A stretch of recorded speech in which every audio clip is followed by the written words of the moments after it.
Good morning. This is Mark Harrison with Sewer Line Check Professionals.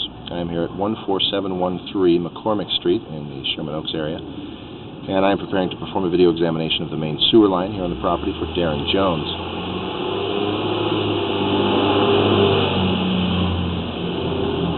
Now, the main sewer line is the portion of the waste drainage piping that is exterior to the structure. It lies underground and connects the building drain line system to the public sewer.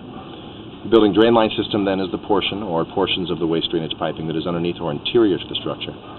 Our examination today is not focusing on the building drain line system, so if further evaluation is desired regarding the building drain line system, a licensed plumbing contractor should be contacted, or a specialty building drain line video examination can be set up through our office.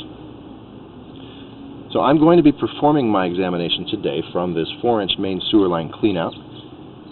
It's located here in the front planter area. Basically, it's about 10 feet in from our front right corner over here on the right side of the house.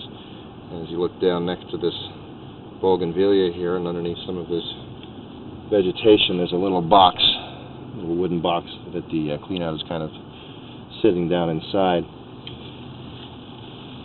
Now, this cleanout has a removable cap. It's going to allow direct access down into our sewer pipe here. As we drop in, we are looking at a modern plastic piping material. So this is not the original pipe here. And we're going to push through about 5 feet or so of this plastic pipe and connect back up to the original clay.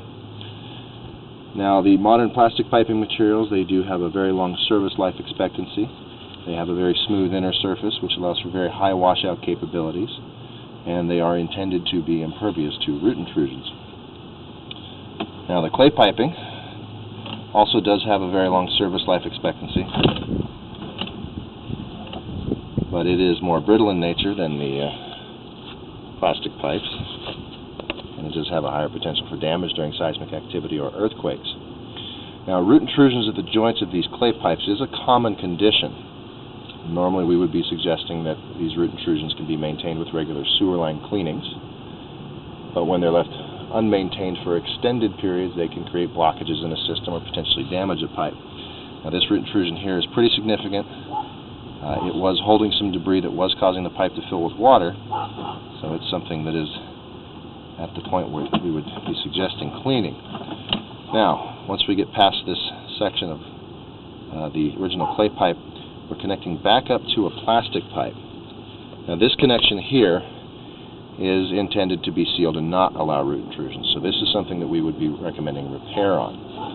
There's a coupling that is used to connect these two piping materials that is, again, it's intended to seal the pipe and not allow roots in. So this is something that dictates repair. Beyond this point, we go back into the plastic, and then it's going to be pretty clean until we drop down near the front of the yard here. Shortly we're going to connect back up to an original clay pipe and also increase in pipe diameter to a 6-inch from the 4-inch.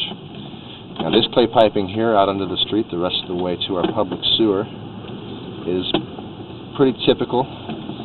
Clay pipes is all you're usually going to see under the streets. And what we're seeing in this pipe is in pretty good condition.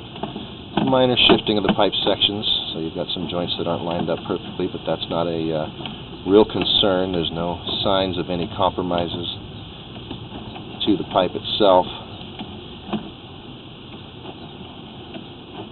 So this all looks pretty good and pretty typical. So with the exception of those two areas, the system's basically in really good condition. So I think what I'm going to recommend is that it will be more cost-effective in the long run to just go ahead and replace that short 6-foot section of pipe under the yard. It's only a couple feet deep, rather than perform a repair on that coupling and then have to perform annual cleanings just on that one area. So we'll mark that out with some green marking paint here in the front yard so that it can be excavated and repaired. So I'm going to go ahead and conclude the video portion of the examination for today. Please do refer to my written report for the final findings and recommendations, including maintenance recommendations. We do recommend that all main sewer lines are examined after any significant seismic activity, and that main sewer lines should be examined annually to monitor for changing conditions in a system. This is Mark Harrison with Sewer Line Check Professionals. Thank you very much, and have a pleasant day.